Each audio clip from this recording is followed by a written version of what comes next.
Power is misunderstood in almost every context. Most people think about power as something you have, a position, a title, a following, an income. Dark psychology reveals something far more disturbing and far more useful. Power is not a possession. It is a dynamic. It exists not inside a person, but in the space between people, in the gap between what one person needs and what another person controls. The most important thing you will learn today is that this dynamic is always operating. In every room you enter, every relationship you maintain, every conversation you have, the only question is whether you are aware of it or not. When behavioral psychologists define social power, they define it specifically as the ability to influence the behavior of others without their resistance, not through force, not through authority alone, through influence, which is the form of power that requires no position to maintain and no enforcement to function. You can have enormous formal authority and no real influence. You can have no formal authority and profound influence. The difference is what dark psychology has always been most interested in. At its most fundamental level, social power lives in dependency. The person who has something the other needs, attention, approval, opportunity, safety, connection, information, holds power over that person in proportion to how much they need it and how available it is elsewhere. This is why the most reliable way to build genuine power is not to acquire more authority, but to reduce your own dependencies while increasing others' legitimate reasons to value your presence. There are two types of power worth distinguishing: formal power, granted by systems, institutions, and hierarchies, and informal power, built through trust, expertise, and the quality of your relationships. Formal power is faster to acquire and easier to lose. Informal power is slower to build and almost impossible to remove. The most dangerous people in any organization, in any relationship, in any social environment are the ones who have maximized the informal kind while appearing to have little of the formal. Power is almost never seized in a single dramatic moment. It is taken through three specific entry points, each one designed to appear as something other than what it is. Entry point 1. The information asymmetry. The person who collects information about you faster than you collect it about them has established the first power asymmetry. In any new relationship, the person who asks more, shares less, and remembers everything is assembling an advantage that will not become visible until it is already complete. They know your pressure points, your fears, your vulnerabilities. You know their preferred coffee order. Entry point 2. The dependency creation. Before you knew you needed something from them, they were already positioning themselves to supply it. The colleague who makes themselves uniquely necessary. The partner who becomes your only confidant. The creation of dependency is one of the most efficient power acquisition strategies in existence, and it almost always arrives disguised as generosity. Entry point 3. The standard setting. The person who successfully establishes themselves as the evaluator of your behavior, however gradually, however casually, has taken the most fundamental form of power available. The moment you are managing your behavior according to their imagined response, they are running your decision-making process from the inside. This is the most complete form of power transfer and the most common. Most people never formally grant this authority. It was simply taken through repetition. Acquiring power is easier than keeping it. The strategies for maintenance are distinct from the strategies for acquisition, and understanding both is the only way to see the complete picture. Strategy 1.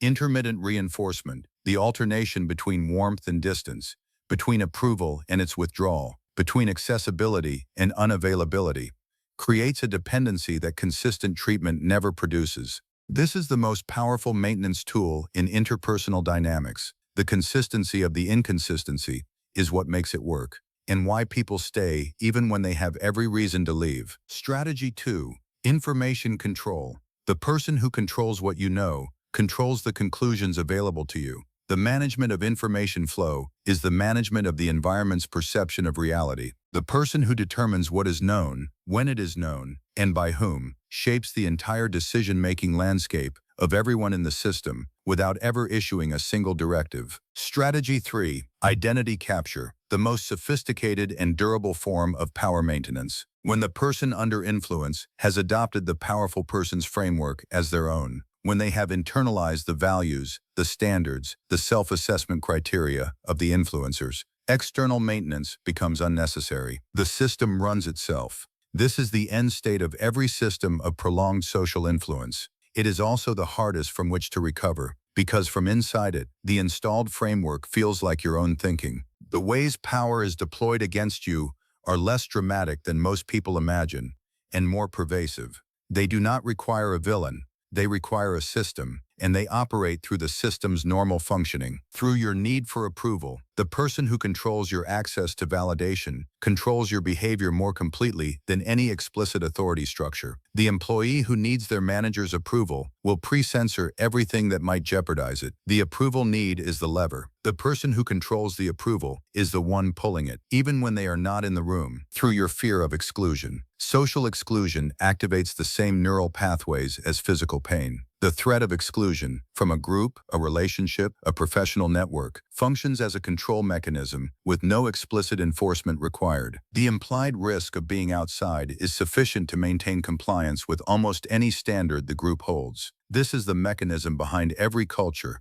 every social hierarchy, and every dynamic that functions through the threat of withdrawal. Through your trust, the most effective deployment of power against someone is through the information they provided in good faith. Every vulnerability shared, every fear disclosed in genuine relationship becomes potential leverage when the relationship changes. Understanding that this is possible is the beginning of discernment about where and with whom trust should be extended, and to what depth. One of the most practically useful things dark psychology reveals is the distinction between real power and the appearance of it, and how frequently the appearance operates with the full effectiveness of the reality. Perceived power operates through the same psychological mechanisms as real power, because the brain responds to the signal, not to the verification of the signal. The person who projects certainty, who moves with purpose, who speaks economically and with completion, who appears to have options they don't need to enumerate, activates the same social deference responses as the person whose certainty and options are fully verified.